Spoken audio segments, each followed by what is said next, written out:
বড্ড আফসোস হয় গো, যদি বন্ধুদের সাথে আরও একবার এইভাবে ওল্ড পিকে ল্যান্ড করতে পারতাম, আরও একবার সবার সাথে সেই পুরনো গেম প্লেতে ফিরে যেতে পারতাম। যাক, কিছু জিনিস হয়তো কল্পনাতেই সুন্দর। এমন একটা সময় ছিল যখন বারমুডা ম্যাপের প্রত্যেকটা ম্যাচ শুরু হইতো আমার এই পিকের ভাঙা বাড়িটা থেকে। এইবার দেখো ওল্ড পিকের একটা মজার কাহিনী, যে এটা টুকটাক সকল পুরনো প্লেয়ারের সাথেই ঘটেছে। এখানে নামার সাথে সাথে আমি কিন্তু ভালো লুট পাইনি, কোনো রকম একটা গান পাইছি না, মেডিকিট না কিছু। তো এখন যেই কাজটা আমার করতে হবে, এখান থেকে আমার পলাইতেই হবে।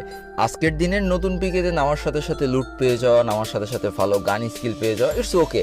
বাট ওই যে ওল্ড পিকেতে নামার সাথে সাথে গান টান না পেয়ে ইনিমির ভয়তে পলাই যাওয়ার যে ব্যাপারটা না, এটা খালি ওল্ড প্লেয়াররাই ফিল করতে পারবে। আহা, পিকের এই লাল ড্রামে যে কত শয়তানি ঘুরছি, পিকের ওই সামনের ওই দইতলা বাড়ির উপরে চুপ করে পলায় থাকতাম, আর আমার ফ্রেন্ড যখন এখানে লুট করতে আসতো আস্তে করে ফাটিয়ে ডাউন করে দিতাম। এইগুলো আজকের দিনের প্লেয়াররা ফিল করতে পারবে না।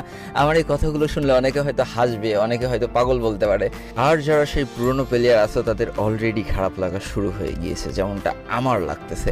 আর ভাই, পিকের এই দুইতলা বাসার কথা কি বলবো। এই বাসাটা চারিদিকতে পাঁচিল দিয়ে ঘেরা ছিল, তো দূরের থেকে যতই মার খাতাম, এর ভিতর একবার চলে আসতে পারলে মনে হতো যাক, এইবারের মতো বেঁচে গিয়েছি। এই ওল্ড পিক পরিবর্তনের কারণ আজও আমার মাথায় আসেনি। সামনে আরো একটা স্মৃতি, এই কালো ঢমটার কথা কার কার মনে আছে ভাই, এখনই কমেন্ট বক্সে কমেন্ট করো। এই কালো ঢম নিয়ে ঘুরে বেড়াইতাম, এনিমি দুটো গুলি মারলে ঠাস করে ফেটে যেত।